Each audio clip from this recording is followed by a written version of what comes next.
નમસ્કાર વિદ્યાર્થી મિત્રો, હું છું સંકેત સર. ધોરણ 11 વિષય અર્થશાસ્ત્ર ઇકોનોમિક્સ ના અંદર હું બધા વિદ્યાર્થી મિત્રોનું સ્વાગત કરું છું.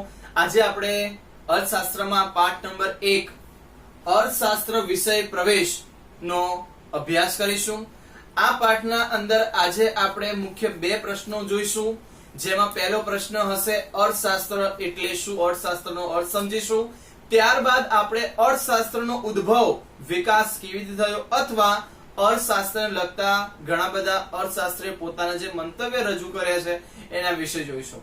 તો વિદ્યાર્થી મિત્રો, પાઠને શરૂ કરતા પહેલા જો તમે મારી ચેનલમાં નવા હોય વિદ્યાર્થી મિત્રો તો ચેનલ સબસ્ક્રાઇબ કરી દેજો અને ઘંટડીના નિશાન પર ક્લિક કરી દેજો, જેથી તમને પાઠને લગતા અગત્યના વિડિયો તમારા સુધી સૌથી પહેલા પહોંચી શકે. તો શરૂ કરીએ વિદ્યાર્થી મિત્રો આ પાઠની પ્રસ્તાવના. તો સાંભળો વિદ્યાર્થી મિત્રો કે માનવી એક બુદ્ધિશાળી જીવ કહેવાય છે.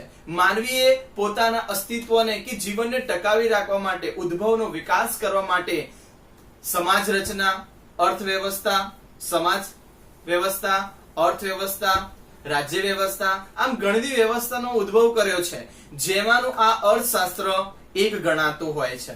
તો અર્થશાસ્ત્ર જે છે એમાં સૌથી પહેલા સમજો કે અર્થ વત્તા શાસ્ત્ર. અર્થશાસ્ત્ર જે છે એ બે શબ્દ છે, અર્થ વત્તા શાસ્ત્ર. અર્થ શબ્દનો અર્થ થાય છે નાણું અને શાસ્ત્ર એટલે પદ્ધતિસરનું જ્ઞાન. આમ ટૂંકમાં બંને શબ્દો ભેગા કરીએ એટલે અર્થ શાસ્ત્ર ના બંને શબ્દો ભેગા કરીએ તો શું થશે? અર્થ એટલે નાણું અને શાસ્ત્ર એટલે પદ્ધતિસરનું જ્ઞાન. નાણાં મેળવવા માટે પદ્ધતિસરનું જ્ઞાન એટલે કહેવાય અર્થશાસ્ત્ર કહેવામાં આવે છે. અર્થશાસ્ત્ર જે છે એ મૂળ સંસ્કૃત શબ્દ પરથી બનેલો કહેવામાં આવે છે. સંસ્કૃતમાં અર્થશાસ્ત્રનો અર્થ એવો થાય, અર્થશાસ્ત્રનો અર્થ એવો થાય અર્થનું શાસ્ત્ર. ફરીથી તમને કહું છું કે અર્થશાસ્ત્ર શબ્દનો સાદો અર્થ શું થાય? અર્થશાસ્ત્રનો સાદો અર્થ અર્થનું શાસ્ત્ર એવો થાય છે. સંસ્કૃત શબ્દના અર્થ પરથી ઘણા બધા અર્થો નીકળે છે. તેમાંનો એક અર્થ એવો થાય ઉદ્દેશ કે કશુંક મેળવવું, જે આધુનિક આર્થિક અર્થ સાથે વધારે સુસંગત છે. તો વિદ્યાર્થી મિત્રો, અહીં આધુનિક સમયના અર્થ સાથે સંકળાયેલું છે. ટૂંકમાં તમને કહું કે માનવી પોતાના અસ્તિત્વને ટકાવી રાખવા માટે આર્થિક પ્રવૃત્તિ ખૂબ જ જરૂરી છે. તો એ અર્થ સાથે જોડાયેલો, જો માનવી પાસે આર્થિક પ્રવૃત્તિ વધારે હશે તો માનવી પોતાની પ્રાથમિક જરૂરિયાત સરળતાથી સંતોષી શકશે. એટલે કે આધુનિક સમયના આર્થિક અર્થ સાથે સંકળાયેલો આ અર્થવ્યવસ્થા આપણની સાથે જ છે. ખ્યાલ આવે વિદ્યાર્થી મિત્રો? હવે આગળ જુઓ કે અર્થશાસ્ત્ર જે શબ્દ છે એ મૂળ અંગ્રેજી શબ્દ ઇકોનોમિક્સ શબ્દ છે. ફરીથી કહું છું, અંગ્રેજી શબ્દ ઇકોનોમિક્સ એ મૂળ ગ્રીક શબ્દ ઓકિનોમિક્સ પરથી ઉતરી આવ્યો છે. આ વિદ્યાર્થી મિત્રો, એક ગુણનો પ્રશ્ન તમને પરીક્ષામાં પૂછાઈ શકે છે કે ઇકોનોમિક્સ એ કયા શબ્દ પરથી ઉતરી આવ્યો છે? તો ઇકોનોમિક્સ શબ્દ એ ગ્રીક શબ્દ છે. કયો ગ્રીક શબ્દ છે? ઓકિનોમિક્સ શબ્દ ઉપરથી ઉતરી આવ્યો છે. પ્રાચીન ગ્રીસમાં ઘરવખરી સરસામાન કે જે વ્યક્તિની માલિકી હોય તેને ઓકિસ કહેવામાં આવે છે, અને આ ઘરના સરસામાનનું વ્યવસ્થાપન કરવાની રીતને નોમસ કહેવામાં આવે છે. એક ઉદાહરણ આપું તમને કે આપણા પાસે ઘર છે, એ ઘરના અંદર આપણે રહીએ છીએ અને એ ઘર એ આપણી શું કહેવાય છે? વ્યક્તિની માલિકી. ટૂંકમાં જે વસ્તુ પર વ્યક્તિ માલિકી ધરાવતો હોય એને ઓકિસ કહેવામાં આવે છે. અને એ ના અંદર આપણે ઘણી બધી વ્યવસ્થા કરીએ છીએ. ઘરના અંદર ઘણી માલ સામાન લાવીએ છીએ, ઘર વપરાશની ચીજ વસ્તુ લાવીએ છીએ, સારી રીતે ચલાવીએ છીએ. તો આ શું કહેવાય છે? એક પ્રકારનું વ્યવસ્થાપન કહેવાય છે. બીજું એક ઉદાહરણ આપું કે આપણી પાસે જુઓ આ ઇંક છે, તો આ ઇંક ની માલિકી હું ધરાવું છું. પછી આ ઇંકના અંદર, આ માર્કરના અંદર જે ઇંક છે, કેટલી વાપરવી, કેટલી ઇંક પૂરવી, એની વ્યવસ્થા કરવી, એક પ્રકારનું શું કહેવાય છે? વ્યવસ્થા. એટલે કે આ માર્કર પેનની હું માલિકી ધરાવું છું, મારી માલિકી છે એટલે વ્યક્તિની માલિકી થઈ. આ માર્કર ને માલિકી થઈ એટલે શું કહેવાશે? જે વ્યક્તિ માલિકી હોય તેને ઓફિસ કહેવામાં આવે છે. અને આ ઘર સામાનની વ્યવસ્થાના અંદર તમને કહું કે આ માર્કરના અંદર જે ઇંક પૂરવામાં આવે છે, કેટલા પ્રમાણ પૂરવી, કેટલી પૂરવી, એની ધ્યાન રાખવું, એક પ્રકારની વ્યવસ્થા કહેવામાં આવે છે. ટૂંકમાં અહીં એક વસ્તુ ક્લિયર થઈ જાય તમને કે અંગ્રેજી શબ્દ ઇકોનોમિક્સ એ ગ્રીક શબ્દ ઓકિનોમિક્સ પરથી ઉતરી આવ્યો છે. પ્રાચીન ગ્રીસમાં ઘર વખરી એટલે ઘર સામાનમાં વપરાતી વસ્તુઓ એટલે કે જે વ્યક્તિ માલિકી ધરાવતો હોય તેને ઓફિસ કહેતા હોય છે. અને આ ઘરના સરસામાન્ય વ્યવસ્થામાં વપરાતી વસ્તુ હોય તેને નોમસ કહેવામાં આવતા હોય છે. ઓકે વિદ્યાર્થી મિત્રો, ખ્યાલ આવી ગયો તમને? તો અર્થશાસ્ત્ર નો અર્થ સમજાવો, આ પ્રશ્ન તમને પરીક્ષામાં પૂછી શકે છે. ટૂંકમાં પરિચય ફરીથી મેળવી લઈએ. અર્થશાસ્ત્રનો અર્થ સમજાવો. તો અર્થશાસ્ત્ર શબ્દ છે એમાં અર્થ વત્તા શાસ્ત્ર. અર્થ એટલે નાણું કે ઉદ્દેશ અને શાસ્ત્ર એટલે પદ્ધતિસરનું જ્ઞાન. નાણું મેળવવા માટે પદ્ધતિસરનું જ્ઞાન એટલે અર્થશાસ્ત્ર કહેવામાં આવે છે. અર્થશાસ્ત્રના અંદર સાદો અર્થ જોઈએ તો અર્થનું શાસ્ત્ર એવો થાય છે. સંસ્કૃત શબ્દમાં અર્થ ના ઘણા બધા અર્થ થતા હોય છે. એમાંનો એક અર્થ થાય છે ઉદ્દેશ કે કશુંક મેળવવું કે પ્રાપ્ત કરવું. એ મુખ્ય ઉદ્દેશ જે આધુનિક આર્થિક અર્થવ્યવસ્થા સાથે જોડાયેલું હોય છે. અંગ્રેજી શબ્દ જે ઇકોનોમિક્સ શબ્દ છે એ મૂળ ગ્રીક શબ્દ એ ઓકેનોમિક્સ ઉપરથી ઉતરી આવ્યો છે. આ પ્રાચીન ગ્રીસ ઘર વખરી સરસામાન કે જે વ્યક્તિગત માલિકી ધરાવતો હોય, ટૂંકમાં વ્યક્તિ માલિકી ધરાવતો હોય તેને ઓફિસ કહેતા હોય છે. અને એ ઘરનું વ્યવસ્થાપન કરવું એને નોમસ પણ કહેવામાં આવે છે. એટલે આ બંને શબ્દ ભેગા થવાથી બનતો હોય છે શબ્દ ઇકોનોમિક્સ. તો ખ્યાલ આવી ગયો વિદ્યાર્થી મિત્રો અર્થશાસ્ત્રનો અર્થ. હવે આપણે જોઈશું અર્થશાસ્ત્રનો ઉદ્ભવ અને વિકાસ કઈ રીતે થયો એના વિશે. અને અર્થશાસ્ત્રના અંદર ઘણા બધા અર્થશાસ્ત્રીએ પોતાનો મંતવ્ય રજૂ કર્યો છે એના વિશે જુઓ. તો જુઓ વિદ્યાર્થી મિત્રો, પ્રશ્ન નંબર 2. પ્રશ્ન 1 ખ્યાલ આવી ગયો હશે. હવે પ્રશ્ન નંબર 2 જુઓ. અર્થશાસ્ત્ર અંગેના ઉદ્ભવ અને વિકાસ અંગેના ખ્યાલ સમજાવો અથવા અર્થશાસ્ત્રીઓ દ્વારા રજૂ થયેલા અર્થશાસ્ત્રમાં જુદા જુદા ખ્યાલ સમજાવો. તો કૌટિલ્યના મતે અર્થશાસ્ત્ર તમને પરીક્ષામાં 1 ગુણનો પ્રશ્ન પૂછાવાની શક્યતા ખરી. એટલે પરીક્ષામાં એક પ્રશ્ન આઈએમપી કે કૌટિલ્યના મતે અર્થશાસ્ત્રની વ્યાખ્યા લખો. તો વિદ્યાર્થી મિત્રો કૌટિલ્ય નામ આવે તમને ખબર છે. કૌટિલ્ય કોણ? ચાણક્ય. આપણે એનાથી પરિચિત જ છીએ. તો કૌટિલ્યના મતે અર્થશાસ્ત્રની કઈ વ્યાખ્યા આપી છે તો જુઓ. તો શું મંતવ્ય રજૂ કરે છે પેલા જોઈએ કે કશુંક મેળવવાની અપેક્ષાની સાથે થતી પ્રવૃત્તિને અર્થપૂર્ણ પ્રવૃત્તિ કહેવાય છે. પહેલી લાઈન તમને સમજાવું કે કશુંક એટલે કંઈક મેળવવાની ઈચ્છાથી એટલે કશુંક મેળવવાની અપેક્ષાથી કરવામાં આવતી પ્રવૃત્તિને આર્થિક પ્રવૃત્તિ કહેવાય. એક ઉદાહરણ આપું કે આપણે કાર્ય કરીએ છીએ દુનિયાના અંદર. દરેક વ્યક્તિ નોકરી, ધંધો, વેપાર, બિઝનેસ કરે છે. ટૂંકમાં કામ કરે છે. એનો મુખ્ય હેતુ શું હોય છે? કાર્ય કરશે તો આવક મળશે ને આવક મળવાથી પોતાની જરૂરિયાતો સંતોષી શકાશે. એટલે કહેવાય કે કશુંક મેળવવું એટલે આર્થિક એટલે આવક, પૈસા, નાણું મેળવવાના હેતુથી કરવામાં આવતી પ્રવૃત્તિ એટલે આર્થિક પ્રવૃત્તિ કે અર્થ. એના સંબંધી અહીં કહેવામાં આવ્યું છે. તો કશુંક મેળવવાની અપેક્ષાની સાથે કરવામાં આવતી પ્રવૃત્તિને અર્થવ્યવસ્થા નો એક ભાગ કહેવામાં આવે છે.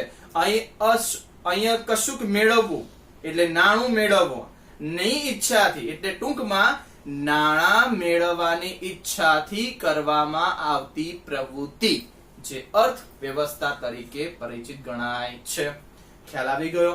આગળ જીવન નિર્વાહ અને ભૌતિક સુખની પ્રાપ્તિ માટે અર્થોપાર્જન કરવું એટલે કે આવક મેળવવી તે માણસનું કર્તવ્ય છે. માનવીએ પોતાનું જીવન નિર્વાહ ચલાવવા માટે, જીવનની ભૌતિક સુખ સંપત્તિ મેળવવા માટે આર્થોપાર્જન એટલે કે આવક મેળવવી પડે છે. તો સાંભળો કે માનવી પોતાનું જીવન ખૂબ સુખી રીતે જીવન જીવવું છે તો એના માટે જીવનની ભૌતિક ચીજ વસ્તુઓ જેમ કે કહેવાય કે માનવીને સૌથી પહેલા જીવન નિર્વાહની વસ્તુઓ જેમ કે જોઈએ કે પ્રાથમિક જરૂરિયાત રોટી, કપડા, મકાન, આરોગ્ય, શિક્ષણ, સેવા આ બધી માનવીની પ્રાથમિક જરૂરિયાત સંતોષાય છે. ત્યાર પછી માનવીની જીવન જરૂરિયાતની ભૌતિક ચીજ વસ્તુઓ સંતોષે છે. ગાડી છે, મકાન છે, બીજી રોજિંદા જીવનની વસ્તુઓ, આ ઉપરાંત કેટલીક મોજ શોખની વસ્તુઓ. પણ જીવન નિર્વાહને સારી રીતે ચલાવવા માટે સૌથી પહેલા એની પાસે આર્થિક ઉપાર્જન એટલે કે આવક મેળવવી પડે છે. જો એની પાસે આવક હશે તો જ તે જીવન નિર્વાહ અને ભૌતિક સુખ સંપત્તિ સરસ રીતે મેળવી શકશે. કોઈ વિઘ્ન નડશે નહીં. ટૂંકમાં અહીં આર્થિક ઉપાર્જન કરવું ખૂબ જરૂરી છે એટલે આવક મેળવવી જરૂરી છે. આવક હશે, નાણું હશે તો જીવન નિર્વાહ અને ભૌતિક સુખ સંપત્તિ મેળવી શકાશે. અને જીવનની ભૌતિક વસ્તુ મેળવવી અને જીવન નિર્વાહ સારી રીતે ચલાવવું એ માનવીનું પ્રથમ કર્તવ્ય ગણાતું હોય છે. તેના માટે માનવી શું કરવું જોઈએ? આર્થિક ઉપાર્જન એટલે આવક મેળવવી જોઈએ. આવક કઈ રીતે મળશે? કાર્ય કરવાથી. કાર્ય એટલે કામ કરવાથી એને આર્થિક ઉપાર્જન આવક મળશે. એટલે જો વ્યક્તિ કાર્ય કરશે તો એને આવક મળશે. આવક એટલે કે નાણાં મળશે અને નાણાં મળવાથી એ જીવન નિર્વાહની ચીજ વસ્તુઓ તેમજ ભૌતિક ચીજ વસ્તુઓ સરળતાથી મેળવી શકશે. આમ એનું જીવન સરસ રીતે ગુજારી શકશે. ટૂંકમાં જીવન નિર્વાહ અને ભૌતિક સુખની પ્રાપ્તિ માટે માનવીએ આર્થિક ઉપાર્જન એટલે આવક મેળવવી એ માનવીનું પ્રથમ કર્તવ્ય કહેવામાં આવે છે. આશરે 2500 વર્ષ એટલે 2500 વર્ષ પહેલા અર્થશાસ્ત્ર નામના પોતાના પુસ્તકમાં કૌટિલ્યએ લખ્યું હતું કે જેમનું બીજું નામ ચાણક્ય છે. આમ કૌટિલ્યના મતે અર્થશાસ્ત્ર એટલે, ફરીથી કહું છું સાંભળજો વિદ્યાર્થી મિત્રો, આશરે 2500 વર્ષ પહેલા અર્થશાસ્ત્ર નામના પોતાના પુસ્તકમાં ચાણક્યએ લખ્યું કે મનુષ્યની વૃત્તિ અર્ધ છે. મનુષ્યની વૃત્તિ અર્ધ છે. મનુષ્યના વસવાટની ભૂમિ અર્ધ છે. તેવી પૃથ્વીના લાભ પાલનના ઉપાયો દર્શાવતા શાસ્ત્રને અર્થશાસ્ત્ર કહેવાય છે. આવું કોને કહ્યું છે? કૌટિલ્યના અર્થશાસ્ત્રએ. કૌટિલ્યના મતે અર્થશાસ્ત્રની વ્યાખ્યા આ રજૂ થઈ છે. આ વ્યાખ્યા તમને સમજાવું છું. એના પહેલા થોડીક વાત કહી દઉં તમને કે આશરે 2500 વર્ષ પહેલા અર્થશાસ્ત્ર નામના પોતાના પુસ્તકમાં કૌટિલ્ય લખ્યું કે જેમનું બીજું નામ છે ચાણક્ય. તો ચાણક્ય કે કૌટિલ્ય પોતાનું અર્થશાસ્ત્ર નામનું જે પુસ્તક છે એ પુસ્તકના અંદર એમને પૂર્વ ઇતિહાસના અંદર અને પાશ્ચાત્ય ઇતિહાસના અંદર એ પૂર્વ અર્થવ્યવસ્થા અને પશ્ચિમ અર્થવ્યવસ્થા બંને સરસ રીતે સમજાવી છે. પૂર્વ અર્થવ્યવસ્થાના અંદર ચાણક્ય એટલે કે કૌટિલ્ય પ્રાચીન સમયના અંદર રાજ્ય વ્યવસ્થા, રાજ્યનું શાસન ચલાવવું, વ્યવસ્થા કરવી, રાજ્યના અંદર મુખ્ય કઈ કઈ બાબતો ધ્યાન રાખવી જોઈએ જીવન નિર્વાહ માટે. આ ઉપરાંત બહુ જ અગત્યની વસ્તુ ચાણક્યએ કીધી છે કે કૌટિલ્યએ આવક મેળવવાના સ્ત્રોત કે આવક મેળવવાના ઉદ્દેશ પણ રાજ્ય વ્યવસ્થા કે રાજ્યના અંદર મહત્વની બાબતો આવકને લગતી આવી ઘણી બધી બાબતો રજૂ કરી છે. પાશ્ચાત્યના રાજ્ય વ્યવસ્થા અર્થવ્યવસ્થાના અંદર પણ એને મહત્વની બાબત કીધી છે પણ એ ખાલી તમને સમજૂતી માટે આપેલું છે. પણ ટૂંકમાં તમારે યાદ રાખવાનું છે વિદ્યાર્થી મિત્રો કે કૌટિલ્યના મતની અર્થવ્યવસ્થાની વ્યાખ્યા લખો. આ એક ગુણની છે, યાદ રાખજો તમે કે કૌટિલ્યના મતે અર્થશાસ્ત્રની વ્યાખ્યા શું છે કે મનુષ્યની વૃત્તિ અર્થ છે. મનુષ્યની વૃત્તિ અર્થ છે. મનુષ્યના વસવાટવાળી ભૂમિ અર્થ છે. તેવી પૃથ્વીના લાભ પાલનના ઉપાયો દર્શાવતા શાસ્ત્રને અર્થશાસ્ત્ર કહેવાય. તો આ વ્યાખ્યા હું તમને સમજાવું ડિટેલમાં. મનુષ્યની વૃત્તિ અર્થ છે. સાંભળજો, મનુષ્યની વૃત્તિ અર્થ છે. તો અહીંયા મનુષ્યની વૃત્તિ અર્થ જે શબ્દ છે એ નાણાના અર્થમાં લેવામાં આવ્યો છે કે મનુષ્ય સૌથી પહેલા કહેવાય કે આર્થિક એટલે કે નાણું મેળવવું જોઈએ છે. નાણાં મેળવ્યા બાદ એ વસવાટની ભૂમિ પણ મેળવી શકે છે. એટલે કહેવાય કે માનવીએ અર્થવ્યવસ્થાના અંદર આર્થિક ઉપાર્જન કરવું ખૂબ જરૂરી બને છે. આવક મેળવવી પડે છે. એના સંધાનમાં અહીં મનુષ્યની વૃત્તિ અર્થ કહેવામાં આવ્યું છે અને એના વસવાટની ભૂમિ પણ અર્થ કહેવામાં આવી છે, જે મેં તમને આગળ સમજાવ્યું પ્રમાણે. તો કૌટિલ્યના અર્થશાસ્ત્રની વ્યાખ્યા કઈ થશે? બોલો મારી સાથે. મનુષ્યની વૃત્તિ અર્થ છે. બોલો. મનુષ્યની વૃત્તિ અર્થ છે. મનુષ્યના વસવાટની ભૂમિ પણ અર્થ છે. મનુષ્યની વૃત્તિ અર્થ છે. મનુષ્યની ભૂમિ વસવાટવાળી ભૂમિ પણ અર્થ છે. તે ભૂમિના પૃથ્વીના પાલન અને પોષણ ના ઉપાયો દર્શાવતું શાસ્ત્ર એટલે અર્થશાસ્ત્ર. આવું કોણે વ્યાખ્યા આપી છે? તો કૌટિલ્યના અર્થશાસ્ત્રએ આ વ્યાખ્યા અહીંયા રજૂ કરેલી છે. વ્યાખ્યા ખ્યાલ આવી વિદ્યાર્થી મિત્રો? આગળ જુઓ કે કૌટિલ્યના એ માત્ર આર્થિક પ્રવૃત્તિને કેન્દ્ર રાખતા નૈતિક આધારોને માનવ કલ્યાણ સાથે જોડી દીધા. આમ અર્થશાસ્ત્ર નીતિશાસ્ત્ર તરીકે પણ ઓળખવામાં આવે છે.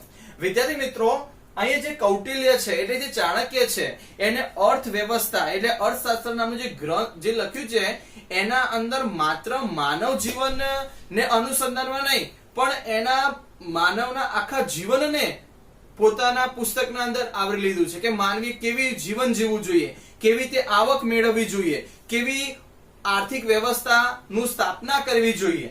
આ અંતર્ગત પણ અહીં બાબત કહી છે. એટલે કૌટિલ્ય એ માત્ર આર્થિક પ્રવૃત્તિને કેન્દ્ર ન રાખતા નૈતિકતાને આધારે પણ માનવ કલ્યાણ સાથે જોડી દીધું છે. આમ અર્થશાસ્ત્ર ને નૈતિકતાને આધારે જોઈએ તો તેને નીતિશાસ્ત્ર તરીકે પણ ઓળખાય છે. તો વિદ્યાર્થી મિત્રો, અહીં તમને કેટલાક ટૂંકા પ્રશ્નો પૂછી શકાય છે. કયા કયા પ્રશ્નો પૂછાય? તો સૌથી પહેલા હું તમને કહી દઉં કે કૌટિલ્ય અર્થશાસ્ત્રની વ્યાખ્યા લખો. 1 ગુણની વ્યાખ્યા. બીજા નંબરમાં કૌટિલ્ય અર્થશાસ્ત્રની વ્યાખ્યાને બીજા કયા નામે ઓળખાય છે? તો નૈતિક શાસ્ત્ર તરીકે પણ ઓળખાય છે. અથવા અર્થવ્યવસ્થાને બીજા કયા નામે ઓળખાય છે? તો નીતિશાસ્ત્ર તરીકે પણ ઓળખવામાં આવે છે. ખ્યાલ આવે વિદ્યાર્થી મિત્રો? ઓકે. હવે આગળ મેં તમને હમણાં જ કીધું હતું કે અર્થશાસ્ત્રનો ઉદ્ભવ કેવી રીતે થયો અને એનો વિકાસ કેવી રીતે થયો, અથવા ઘણા બધા અર્થશાસ્ત્રીઓએ પોતાના અર્થવ્યવસ્થાને લગતા મંતવ્ય રજૂ કરે છે. એમાં પહેલો મંતવ્ય એડમ સ્મિથે પોતાનો અર્થવ્યવસ્થામાં મંતવ્ય રજૂ કર્યો છે. એક પ્રશ્ન યાદ રાખવાનો છે તમારે વિદ્યાર્થી મિત્રો કે પરીક્ષાના અંદર બહુ જ આઈએમપી પ્રશ્ન છે કે અર્થશાસ્ત્રના પિતા તરીકે કોણ ઓળખાય છે? તો અર્થશાસ્ત્રના પિતા તરીકે એડમ સ્મિથ ઓળખાય છે. તો જોઈએ આપણે એડમ સ્મિથ અર્થશાસ્ત્રના અંદર પોતાનો કયો મંતવ્ય રજૂ કરે. જો વિદ્યાર્થી મિત્રો કે એડમ સ્મિથ એ અર્થશાસ્ત્રને કેવું શાસ્ત્ર કહ્યું છે? એડમ સ્મિથે અર્થશાસ્ત્રને સંપત્તિનું શાસ્ત્ર કહ્યું છે. યાદ રહ્યું? શું? ફરીથી કહું છું. એડમ સ્મિથે અર્થશાસ્ત્રને કયા નામે ઓળખાવે છે? એડમ સ્મિથે અર્થશાસ્ત્રને સંપત્તિનું શાસ્ત્ર કહ્યું છે. એટલે આવક મેળવવાનું શાસ્ત્ર, આવક મેળવવાની, સંપત્તિ મેળવવાનું શાસ્ત્ર તરીકે ઓળખાવ્યું છે. તો એડમ સ્મિથના મતે અર્થશાસ્ત્ર એ સંપત્તિનું શાસ્ત્ર કહેવાય છે. એડમ સ્મિથ એ અર્થશાસ્ત્રના પિતા તરીકે ઓળખાય છે. ઉત્પાદન શ્રમ દ્વારા ઉત્પન્ન થયેલા ભૌતિક સંપત્તિના ઉત્પાદન, વપરાશ અને વિનિમયનો સભ્યતા અભ્યાસ કરતું શાસ્ત્ર એટલે અર્થશાસ્ત્ર. વિદ્યાર્થી મિત્રો, જેમ કૌટિલ્યએ પોતાનું અર્થવ્યવસ્થાની વ્યાખ્યા રજૂ કરી એવી રીતે અહીં એડમ સ્મિથ પણ અર્થવ્યવસ્થાની વ્યાખ્યા રજૂ કરે છે અને એમાં કહે છે કે ઉત્પાદન શ્રમ દ્વારા ઉત્પન્ન થયેલા ભૌતિક સંપત્તિનું ઉત્પાદન, વપરાશ અને વિનિમયનો અભ્યાસ કરતું શાસ્ત્ર એટલે અર્થશાસ્ત્ર.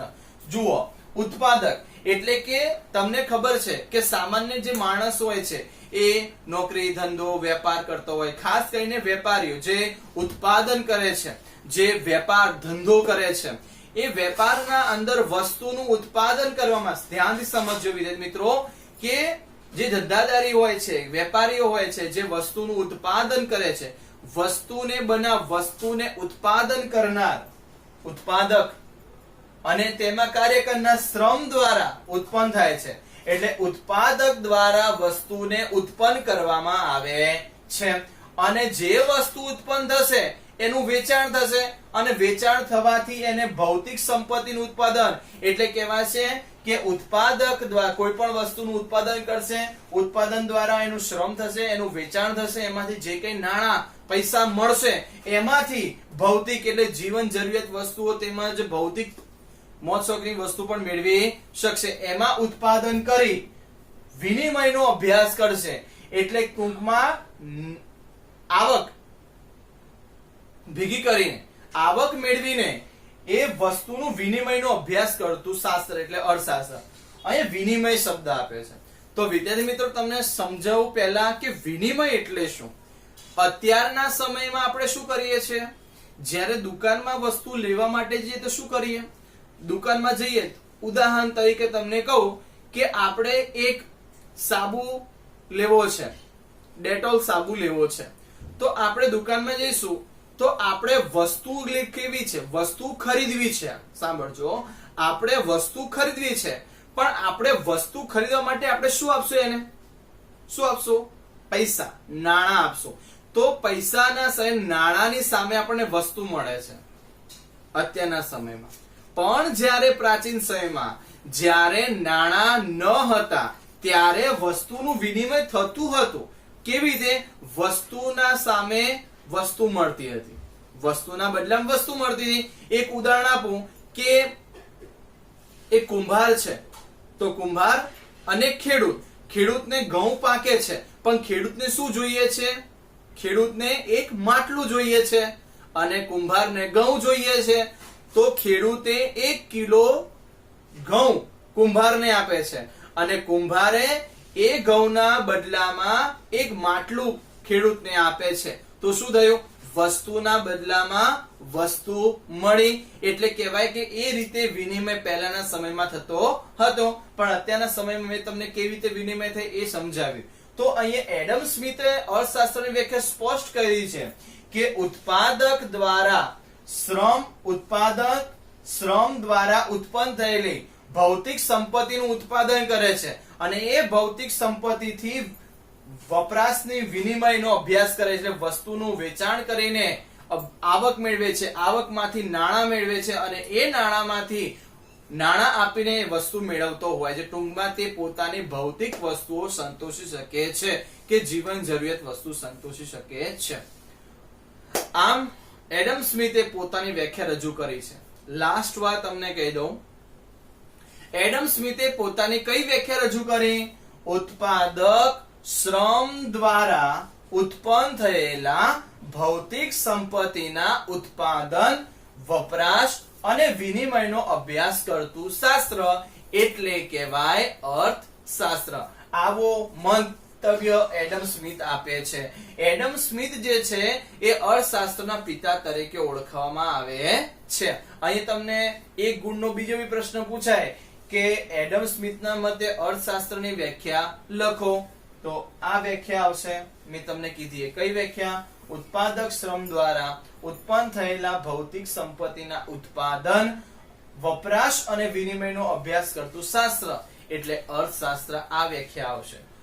બીજો પ્રશ્ન તમને પૂછે કે અર્થશાસ્ત્રના પિતા તરીકે કોણ ઓળખાય છે, તો અહીં એડમ સ્મિથે પણ કહેવામાં આવે છે. ઇંગ્લેન્ડમાં થયેલી ઔદ્યોગિક ક્રાંતિ બાદ મોટા પાયા પર મૂડી રોકાણ થયું અને દેશની આર્થિક સંપત્તિમાં વધારો થયો. આ બાબત દર્શાવતા એડમ સ્મિથે ઈસવીસન 1776 ની સાલમાં અર્થશાસ્ત્રમાં પોતાના પુસ્તકમાં લખ્યું. શું લખ્યું એના પહેલા થોડી એના પહેલાની વાત કરી લઉં તમને આ ટોપિકમાં, કે ઇંગ્લેન્ડમાં થયેલી જે ઔદ્યોગિક ક્રાંતિ થઈ, આર્થિક વિકાસ થયો, ઔદ્યોગિક ક્રાંતિ થઈ, એ ઔદ્યોગિક ક્રાંતિ બાદ મોટા પાયાના અંદર મૂડી રોકાણ કરવામાં આવ્યું. આ મૂડી રોકાણ થવાને કારણે દેશની આર્થિક સંપત્તિમાં એટલે આવકમાં વધારો થાય છે. આ આવકમાં વધારોમાં થવાને કારણે એડમ સ્મિથે 1776 માં અર્થશાસ્ત્રના પોતાના પુસ્તકમાં લખ્યું સ્ટોપ કર તો અહીં એડમ સ્મિથે લખ્યું છે કે an inquiry into the nation and causes of the wealth of nation એટલે કે ટૂંકમાં wealth of nation રાષ્ટ્રીય સંપત્તિ રજૂ કરી છે. અહીં એડમ સ્મિથે પોતાના પુસ્તક wealth of nation માં આ વસ્તુઓ રજૂ કરી છે. આ એડમ સ્મિથે ને અર્થશાસ્ત્રના પિતા તરીકે પણ ઓળખવામાં આવે છે. તો વિદ્યાર્થી મિત્રો, આજે આપણે કયા કયા પ્રશ્નો ચર્ચા કરી? આજે આપણે અર્થશાસ્ત્રનો અર્થ જોયો, ત્યારબાદ અર્થશાસ્ત્ર અંગે ઉદ્ભવ વિકાસ વિશે જોયું અથવા અર્થશાસ્ત્રી દ્વારા રજૂ થયેલા અર્થશાસ્ત્રના જુદા જુદા મંતવ્યો.